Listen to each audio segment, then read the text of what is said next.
I'd never been one to act impulsively. Always the careful planner, the guy who liked to think things through. But that day I broke. The decisions I made in that split second would lead to consequences I hadn't even imagined. And for the first time in my life, I let my gut take the wheel. It started with a strange feeling. I was sitting at my desk, the sound of keys clicking in the background as I typed my usual emails for work, when something hit me like a wave. It wasn't anything dramatic at first, just a nagging thought that I couldn't shake. There was something about her, something I couldn't put my finger on. Audrey, my wife, had always been the calm in my storm. She was my rock. But lately, I couldn't ignore it anymore. At first, I told myself I was imagining it. After all, we had a solid relationship, didn't we? But that feeling lingered. The kind of feeling that gnaws at you when you're trying to ignore it, but you know something is off. Then the hints started. Little things. She'd always been a bit of an early bird, the one to get up with the first rays of light. But one morning, I woke up alone. She was already gone. The strange part wasn't that she had gotten up early. It was that she never said goodbye. And when I checked my phone, I saw a text message from her. Just a simple line. Sorry, had to leave early. Work stuff. But this wasn't like her. Audrey was the kind of person who would kiss me goodbye, even if she was running late. And work stuff? That wasn't her usual excuse. I didn't think much of it at first. After all, maybe she had an early meeting, or something urgent came up. But then it happened again the next day. And the day after that. At this point, my suspicions grew, but I was determined not to make a fuss. I didn't want to be the guy who started accusing his wife of things without solid proof. So I kept my mouth shut, pretending everything was fine. But the knot in my stomach kept getting tighter. Then came the phone calls. She would step out of the room for long conversations, the kind that were never followed by explanations. And when I asked her about it, she would always say, "Oh, it was just a work thing." But there was something in the way she said it. Something that didn't add up. And still, I tried to ignore it. I was being paranoid. Maybe she was just busy. But there was one moment, one turning point that I will never forget. It was the weekend. I had just come back from running errands, and as I opened the door, I noticed something odd. Audrey's shoes weren't by the door like usual. I figured maybe she had gone for a walk or something. But when I walked into the living room, I froze. There, on the coffee table, was her phone, face up. Normally, I wouldn't think twice about it. But something made me stop and look at it. The notification on her screen caught my eye. Lucas is here. Can't wait to see you tonight. Now, Lucas wasn't a name I recognized. I couldn't help but feel a wave of panic. I had to know. I opened her phone without thinking, my hands shaking. And as I scrolled through her messages, I found a string of them. Messages from someone named Lucas. The more I read, the more my heart sank. They weren't just friendly messages. They were personal. And that's when I saw it. The last message that took my breath away. I can't wait to see you tonight. I'll make sure it's worth the wait. Just you and me. I didn't know what to do. I couldn't think straight. I felt like the room was spinning. There it was, the proof I never wanted to find. But I didn't confront her. Not right away. Instead, I sat there, frozen. For the next few hours, I replayed everything in my head. What had I missed? How had I let this happen? The woman I trusted, the woman I thought I knew, was having an affair with someone I didn't even know existed. When Audrey came home later that evening, I didn't say a word. I didn't even look at her. I just continued about my business as though everything was normal. But I wasn't the same. Inside, I was boiling over, and I knew one thing for sure. I wasn't going to let this go. I knew I needed to do something. But I didn't know what. I wasn't angry enough to explode, but I wasn't going to sit back and do nothing either. And then, a thought hit me. A wild, completely irrational thought. What if I could turn this all around? Make her realize what she was about to lose? What if I could make her choose me, even if it meant walking away first? That night, after everything had settled, I did something I never imagined I would do. I sat down and wrote my resignation letter. It wasn't a resignation from my job. No, this was my resignation from the life I thought I knew. From the marriage I thought was solid. I didn't give her an ultimatum. I didn't scream or cry. I simply wrote a letter, plain and simple, and left it on the kitchen counter for her to find. It wasn't a dramatic letter. There were no harsh words. It was just the truth. The truth that, after everything that had happened, I couldn't pretend anymore. I couldn't keep living this lie. And when Audrey read that letter, everything changed. But by then, it was already too late. The days following the moment I discovered Audrey's betrayal were a blur. I couldn't focus on anything. Work seemed pointless, and even the things that usually kept me grounded, like reading or watching TV, felt hollow. Every time I tried to put my mind somewhere else, all I could think about was her, how she'd lied to me, how she'd betrayed me, and how, despite everything we'd shared, she'd thrown it all away for someone like Lucas. What confused me the most wasn't just the affair. No, that was bad enough. It was the fact that Audrey had been so casual about it. The way she had hidden everything so carefully, pretending nothing was wrong, acting like she was still the woman I married. That level of deceit left me questioning everything. Could I ever trust her again? Could I even trust myself to know what was real? But I didn't want to make a scene. I didn't want to confront her with anger. I needed to take control of the situation, not let it control me. I wasn't going to beg for answers, not when I already knew the truth. And I certainly wasn't going to let her continue manipulating me into believing that everything was fine. So I wrote the letter. It wasn't long, and it wasn't filled with emotion. I didn't yell at her or tell her how hurt I was. I simply stated that I could no longer pretend to be happy in a marriage that had clearly fallen apart. I told her that I was resigning, not from my job, but from the life we had built together. I told her I was leaving. It wasn't some dramatic act, and it wasn't a plea for attention. It was a declaration of my independence. I had spent too long trying to make things work, trying to patch together a relationship that was already broken. So I decided to walk away. But I wasn't going to make it easy for her. I wanted her to understand the weight of what she had done. The letter wasn't just about the affair. It was about me finally standing up for myself, for once not accepting the crumbs of a relationship where I had been nothing more than a placeholder. I wanted to show her that I wasn't the man she could walk all over anymore. The next morning, when Audrey came back from her early meeting, I could feel the tension in the air. She must have sensed something was wrong. I didn't greet her, didn't even look at her. I simply sat at the kitchen table, staring at the resignation letter, waiting for her to notice it. She did. Her eyes flicked down to the letter, then up to me, but she didn't say anything at first. There was this awkward pause, a silence that seemed to stretch on forever. Finally, she walked over and picked up the letter. She read it slowly, her expression unreadable. I could see the confusion in her eyes at first. Then came the realization. The color drained from her face, and I watched as her hands trembled slightly while holding the paper. She didn't speak. Not yet. Then, in a voice that barely sounded like hers, she said, "What is this? What are you talking about?" I didn't respond at first. I didn't need to. She knew exactly what I was talking about. But I had made my decision. There was nothing left to explain.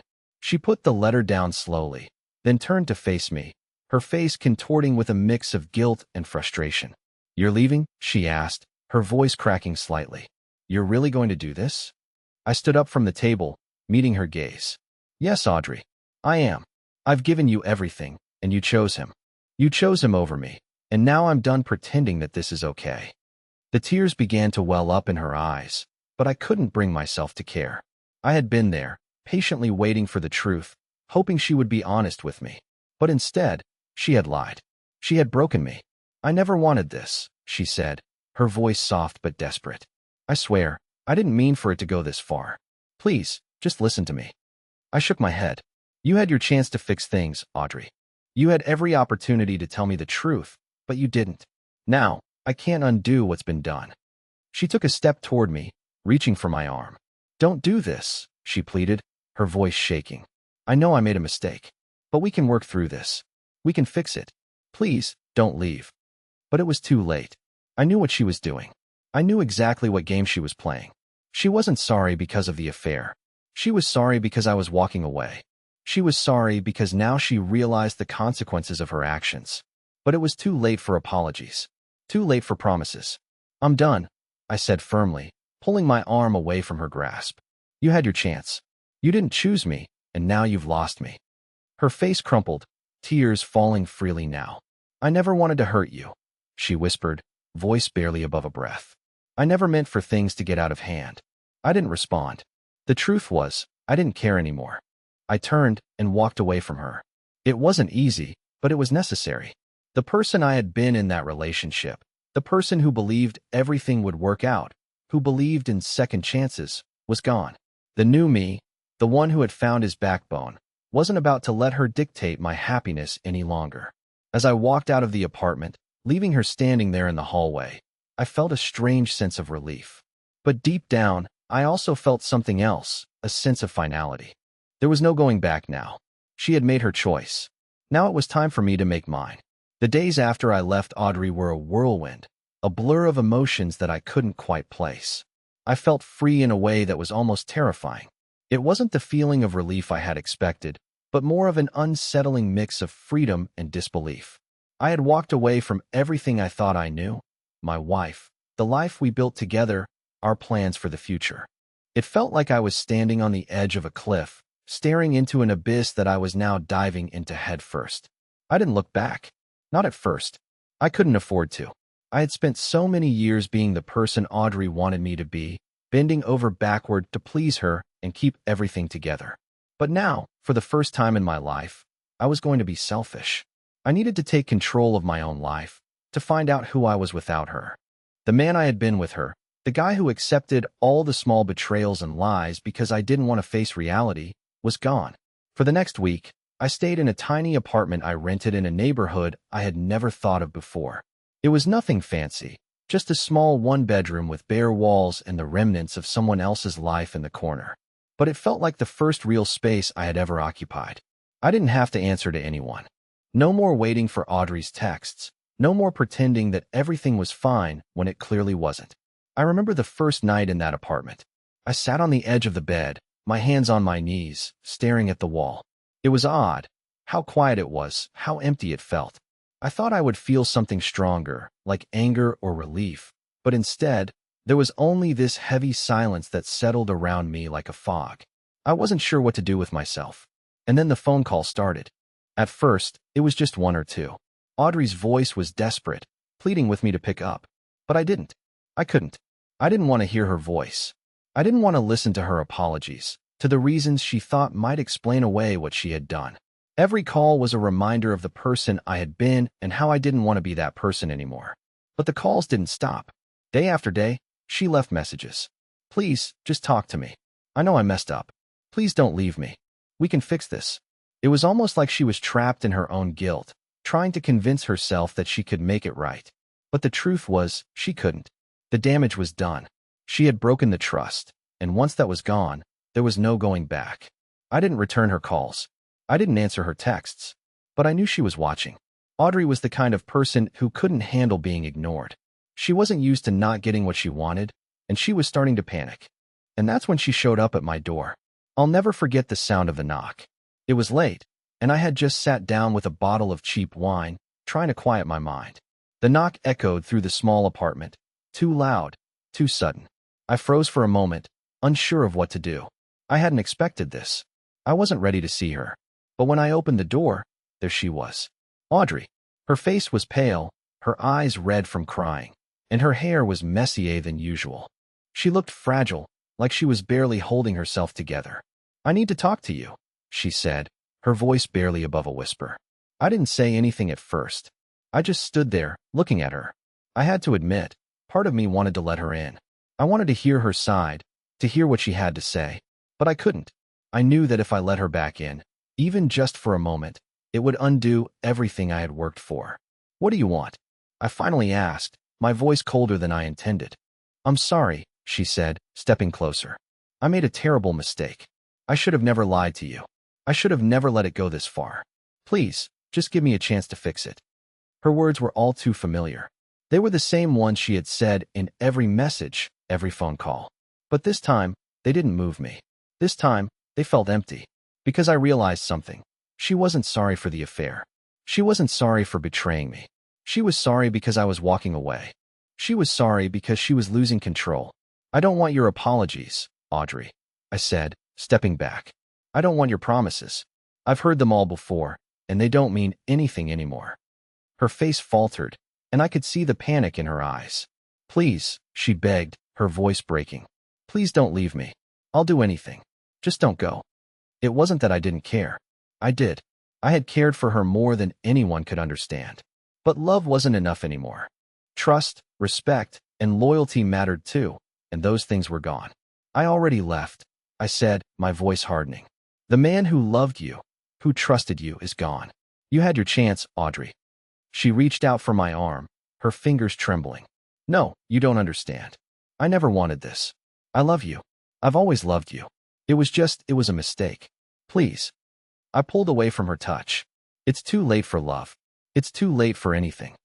She stood there, staring at me, as if she couldn't believe what was happening. I could see the tears welling up in her eyes, but I couldn't bring myself to comfort her. I had to remain firm. I had to show her that I wasn't going to fall back into the same trap, that I wasn't the person who would keep forgiving her every time she messed up. And with that, I closed the door. As I leaned against it, the weight of everything hit me. It wasn't just the end of a relationship. It was the end of a version of myself. The one who believed in second chances, who tried to hold on to something that wasn't worth holding on to. I had to let go. But Audrey's attempt to fix things was only the beginning. She wasn't going to give up so easily, and the battle for control was far from over. She had lost me once, but she was going to try to win me back. Little did she know, I had already moved on. The real challenge was yet to come. The silence after I closed the door was deafening. It felt like the world had paused, and I was left standing in a vacuum, holding on to the remnants of something that had died long before that moment. Audrey's voice still echoed in my head, the desperation in her words bouncing off the walls of the small apartment. I wanted to feel anger, to feel rage, but all I felt was emptiness.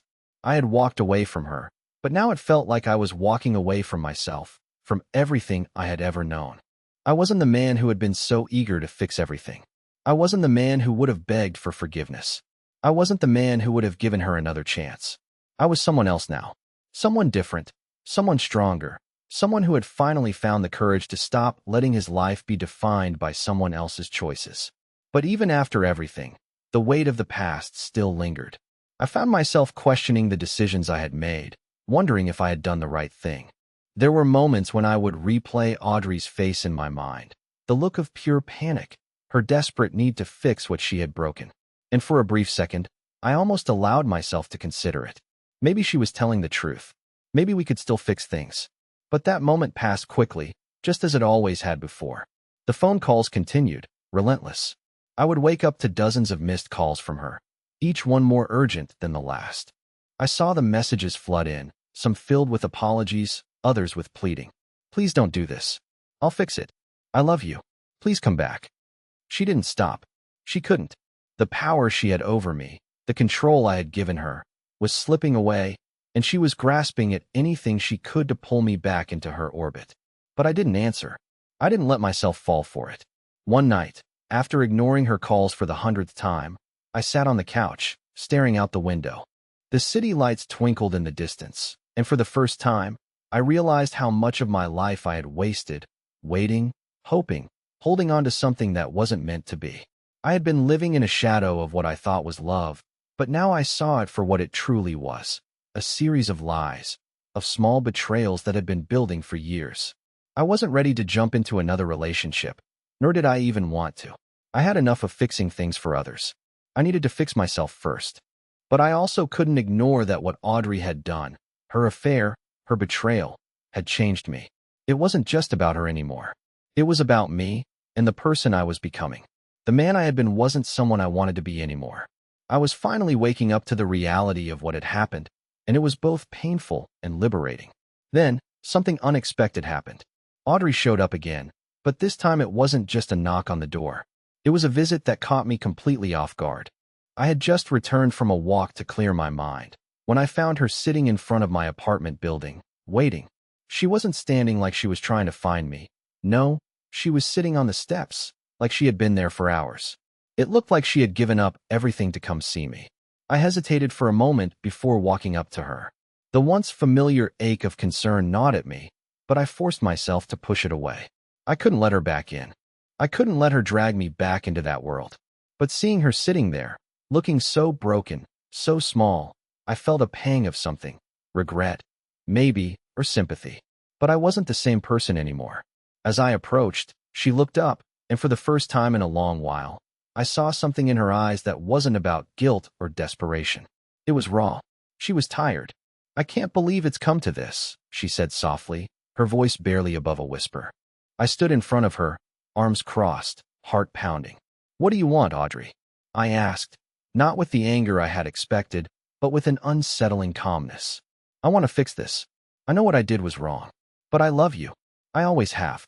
I got lost in something I shouldn't have. You're the only person I've ever truly cared about. I don't know how it happened, but I realize now what I'm losing." Her words were familiar. They were the same ones she'd said when I first confronted her about the affair. The same excuses, the same promises that she would change. But this time, I wasn't buying it. I wasn't the man who believed every word anymore. "Audrey, you don't get it, do you?" I said, my voice steady. "It's not about whether or not you love me. It's about the fact that you chose him over me. You lied to my face, over and over again. You thought I wouldn't find out. You thought I would just forgive you and move on, like nothing happened. But I'm not that person anymore. You've broken me in ways that can't be fixed." Her eyes filled with tears, but I didn't let them sway me. She had made her choices, and now it was time for me to make mine. "I don't think I can ever forgive you for this," I continued, my voice barely above a whisper. "I can't go back to the way things were. The man I was before, he doesn't exist anymore. I've seen who I am without you, and I'm better off without you." She opened her mouth to speak, but no words came out. She looked like she was about to break down completely. The power she had once held over me was gone. I had taken it back, piece by piece, and now there was nothing left to give. "I'm sorry, Audrey," I said one last time, "but I can't keep doing this. It's over." I turned and walked away, not looking back, not even once. And this time, I didn't feel the ache in my chest. I didn't feel like I was losing a part of myself. Because the truth was, I had already lost her. And I was finally free. But little did I know, that was only the beginning. Audrey wasn't going to let go so easily. She wasn't going to give up on me that quickly, not when she still had something to prove. And what followed would take me down a path I never could have imagined. Days turned into weeks, and still, Audrey wouldn't let go. At first, I thought the silence would be a relief, that I would finally have the peace I'd been craving. But it wasn't. The silence was suffocating. Her attempts to fix things, her constant calls, her texts, they all started to feel like weight pressing down on me, reminders of a past I was desperately trying to escape. It wasn't just the idea of losing her, it was the idea of losing myself. I had to keep moving forward, away from everything we had built, from the lie that we were still something worth saving. The first time I saw her after I'd walked away was the last time I allowed myself to feel anything but resolve. She showed up at my door again, unannounced, and this time, I was prepared. I had thought about everything I was going to say to her, how I would stay calm and unwavering. I couldn't let her back in. I couldn't fall into her trap again. When I opened the door, she was standing there, her face drawn and pale. She looked exhausted, like the weight of the world had been placed on her shoulders. There was no anger in her eyes, just an emptiness that matched how I had felt in the days after the affair had been revealed. I didn't want to feel sorry for her, not after everything. But a part of me still did, and that's exactly what she was counting on. "I need to talk to you," she said, her voice soft, almost pleading. "Just 5 minutes. Please." I didn't let her in, not this time. I stood in the doorway, keeping the space between us, just enough to remind her that she had lost her right to be a part of my life. "Why?" I asked, the words slipping out with more bitterness than I had intended. "What could we possibly talk about now? Everything was said the last time you were here. You chose him, and I've made my decision. I'm done." She lowered her head, the weight of my words landing on her. "I know," she whispered. "I know I messed up. But I can't keep living like this. I miss you. I miss us. I can't let you go." Her words hit me like a storm. For a split second, I felt that old familiar tug. The part of me that had always wanted to be the hero, the one who fixed things, who saved people. I almost gave in. But I couldn't. I wasn't that person anymore. The man who would go back to a broken relationship out of some misguided sense of duty was gone. I had spent too many years trying to patch things up, trying to convince myself that it was worth saving. "Audrey," I began, my voice colder than before, "you don't get it. It's not about you missing me. It's not about what you can't let go of. It's about what you've done to me. You broke me. You broke us. And you can't just undo that because you miss how things were." Her face twisted with emotion, but she didn't cry. She was trying so hard to keep herself together, trying to show me that she had changed. But I could see right through it. The tears were a tactic. They always were. "I don't want you to feel sorry for me," I continued, my gaze hardening. "I don't want your apologies. You've had plenty of chances to make things right. The truth is, you never really wanted to fix anything. You wanted to have your cake and eat it too. And now, you're realizing what it costs. But I'm not here to be your safety net anymore. I'm not here to pick up the pieces of a life that you've shattered. She looked at me as if she couldn't believe the words I was saying, like she expected me to take her back. But I wasn't going to. Not this time. The man who loved her so blindly was gone. In his place was someone who finally saw the truth. I'm not coming back, Audrey, I said, finally making the decision I knew I needed to make. I can't, and you need to let me go. For a moment, she just stared at me, her face a mixture of disbelief and sadness. But there was something else there too. Something I hadn't expected. Something that almost felt like relief. Like maybe, deep down, she knew she didn't deserve me. But she wasn't ready to admit it. Not yet. I can't lose you, she said softly, her voice breaking. Please, don't do this. I shook my head, my chest tight. You already lost me, and you don't even see it. With that, I closed the door, not letting her say another word. And this time, I didn't feel the old ache in my chest. I didn't feel that familiar tug of guilt that used to pull me back into her arms. No, this time, I felt something different, a strange sort of peace, like I had finally freed myself from a weight that had been holding me down for far too long. But the peace didn't last. The next morning, I woke up to something I never saw coming, a letter. It was slid under my door, a small envelope with my name written in Audrey's handwriting. I knew what it was before I even opened it, but I opened it anyway. Inside, there was a single sheet of paper. The words on it were simple but devastating. She was leaving, but it wasn't just her. Audrey was leaving everything behind. Her career, her life in the city, everything. She had decided to go back home, to the small town she grew up in, to start over. But what shook me to the core was what came next. The last line of the letter read, I never thought I could lose you, but I realize now that I've lost everything that ever mattered to me. You were my home, and I destroyed it. I hope one day you'll understand that I never meant to hurt you. I loved you, and I always will. For a moment, I felt a strange mix of emotions. Part of me wanted to reach out to her, to comfort her. But then I remembered why I had walked away in the first place. It wasn't love that had been broken, it was trust. And trust, once shattered, can never truly be repaired. As I folded the letter and set it aside, I realized something that I hadn't fully understood until that moment. I wasn't just leaving Audrey behind. I was leaving the person I used to be.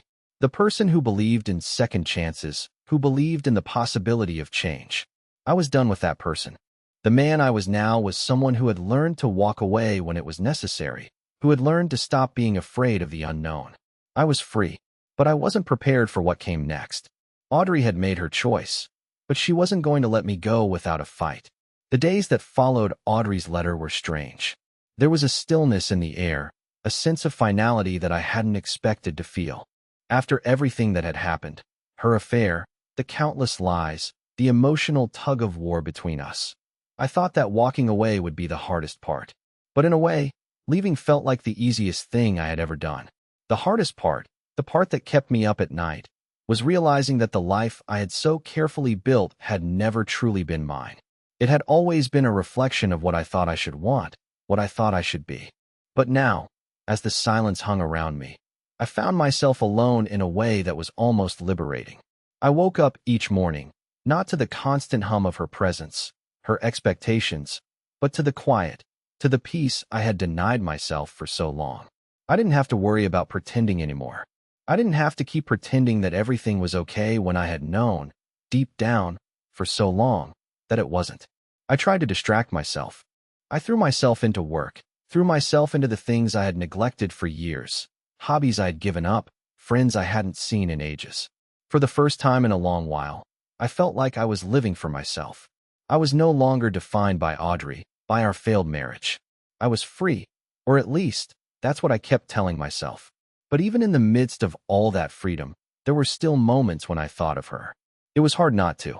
The echoes of our past still clung to the corners of my mind, like shadows that refused to leave.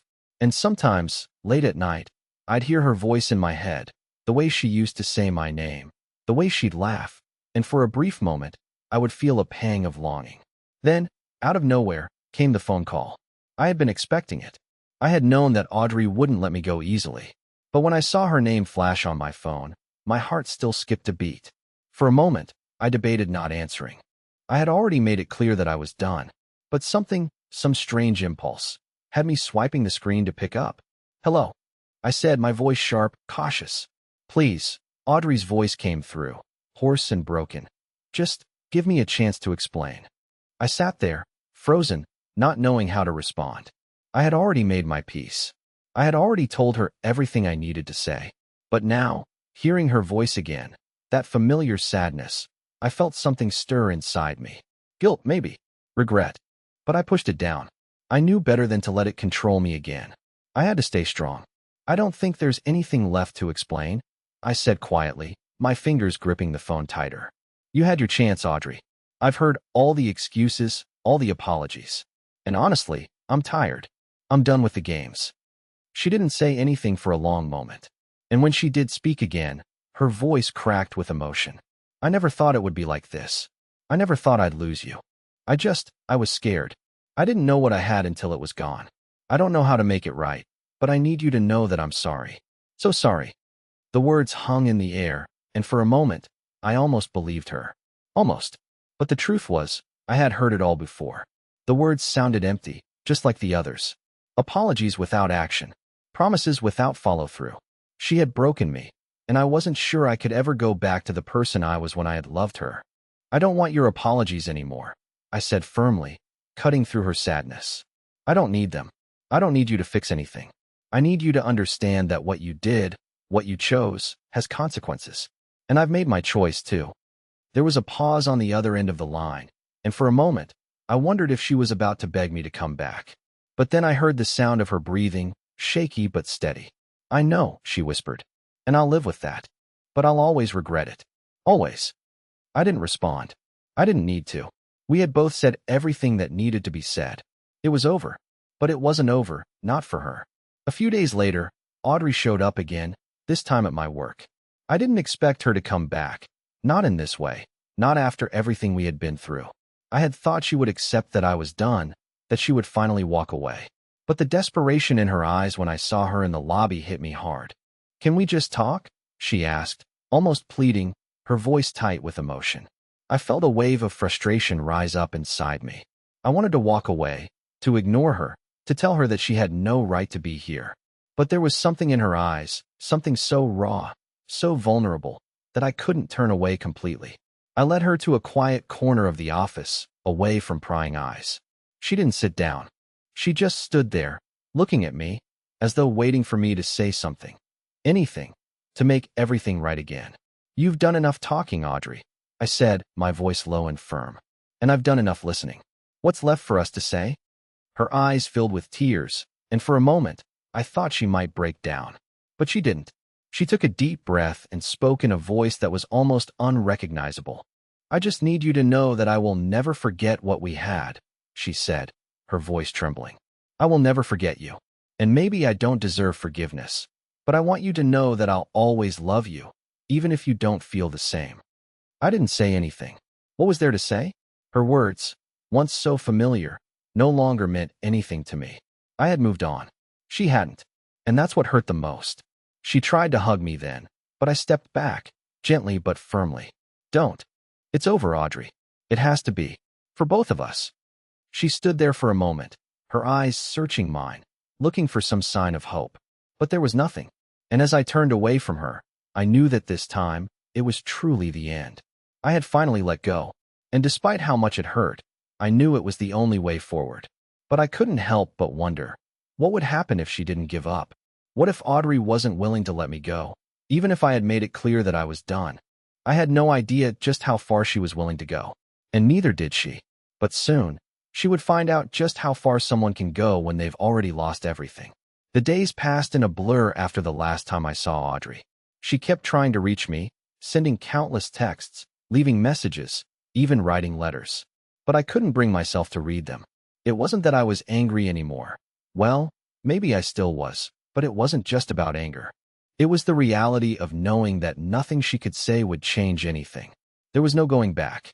I didn't want to think about the past, about everything that had led to this moment. I didn't want to keep reliving those painful memories. But every now and then, they would hit me, unexpected and sharp, like an arrow piercing through the calm I had built. I would think of her face, the way she looked when she realized she had lost me, how she begged me to stay, and how, despite all of that, I had made the decision to leave. It wasn't easy, of course. Leaving someone you once loved, even when they betrayed you, isn't something you ever truly get over. But what kept me from turning back was the understanding that I was no longer the person who had been afraid to let go. I had learned something important about myself through all of this. I wasn't weak anymore. I wasn't going to let someone else's mistakes dictate the course of my life. But Audrey didn't stop. She didn't stop fighting for me. And I wasn't prepared for what happened next. One evening, as I sat in my apartment, lost in my thoughts, there was a knock at the door. I was caught off guard. I wasn't expecting anyone.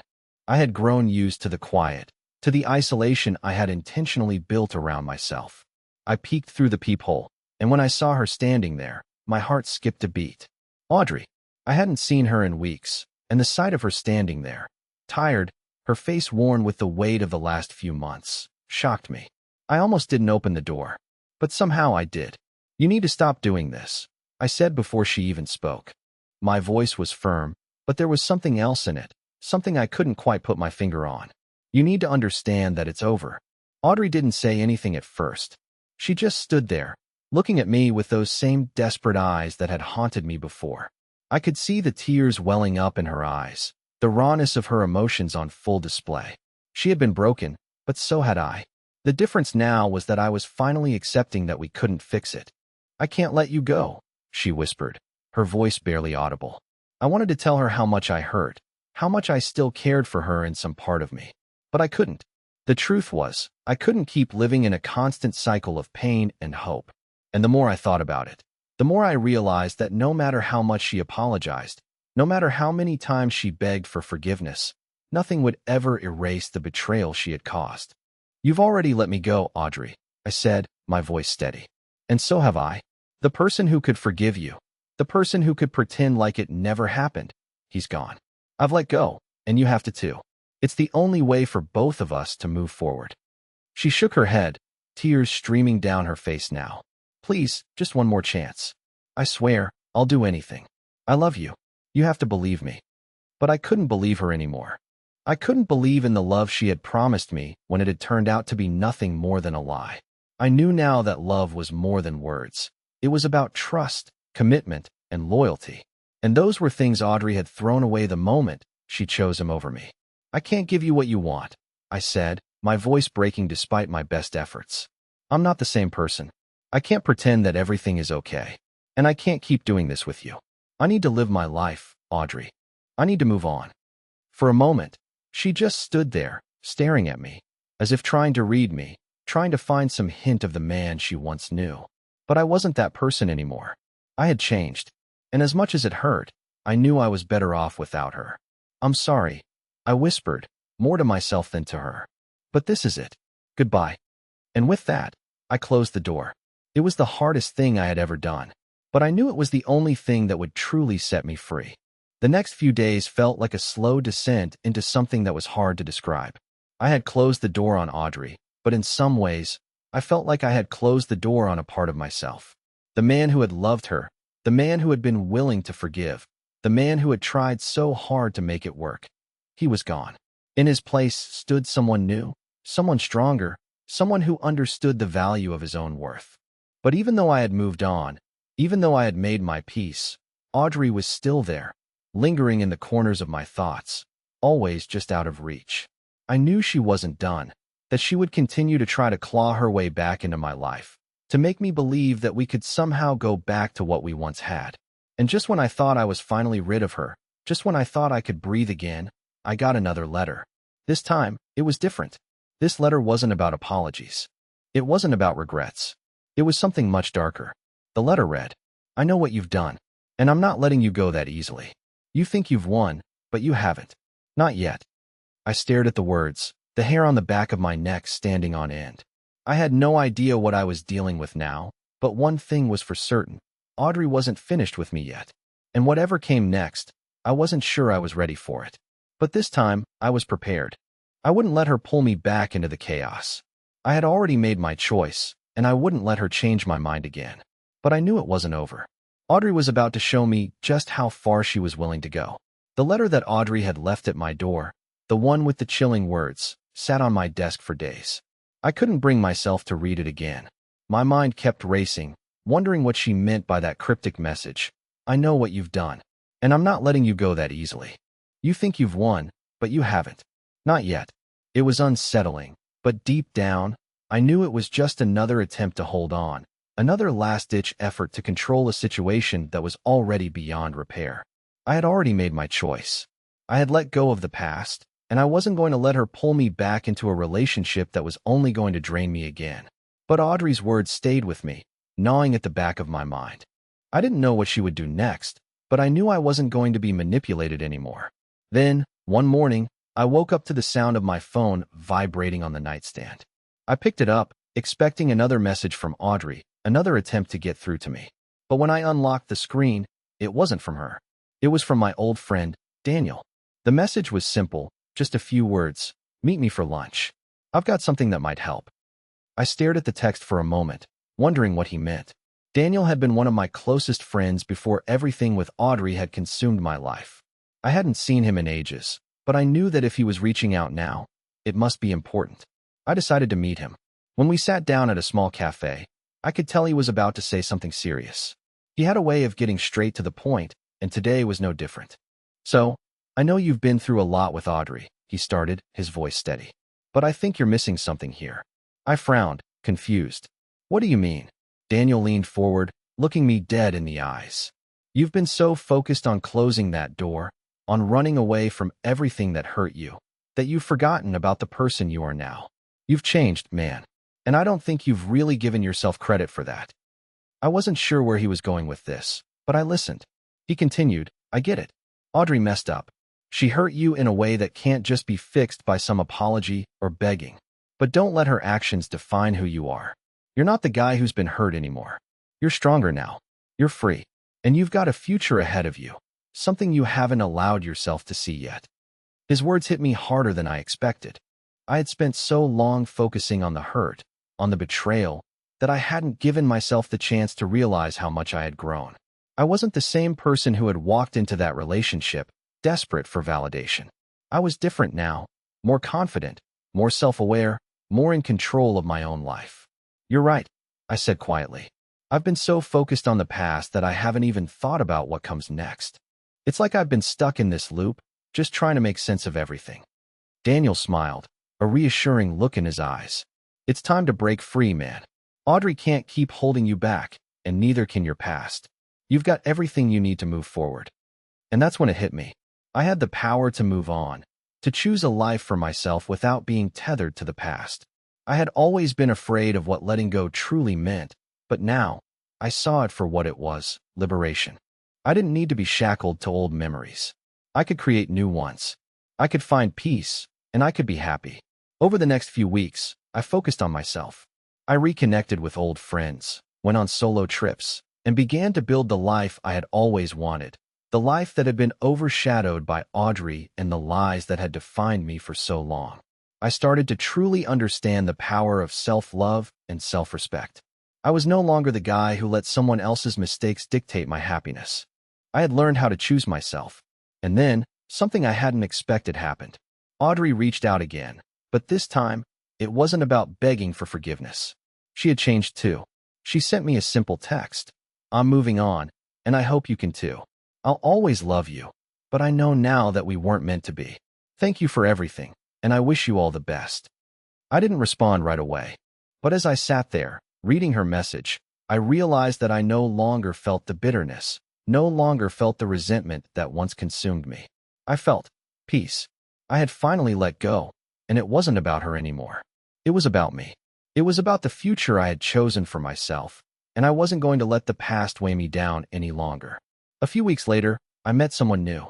It wasn't love at first sight, nothing dramatic, but it was a connection, something real. And for the first time in a long while, I found myself looking toward the future with hope instead of fear. I was no longer running away from my past. I had embraced it, learned from it, and let it go. And as the days went on, I realized that I had finally found the most important thing I had been searching for, myself. And I was okay. More than okay. In the end, it wasn't about winning or losing. It wasn't about the love that had been broken or the mistakes we had made. It was about the freedom that came from letting go, from choosing a life that was mine. And as for Audrey, I realized that we had both come to the same conclusion. Our paths had diverged, and we were both better off because of it. Sometimes, the hardest decisions lead to the most rewarding outcomes. And for the first time in a long time, I felt at peace with everything that had happened. The future was mine, and I was ready for it.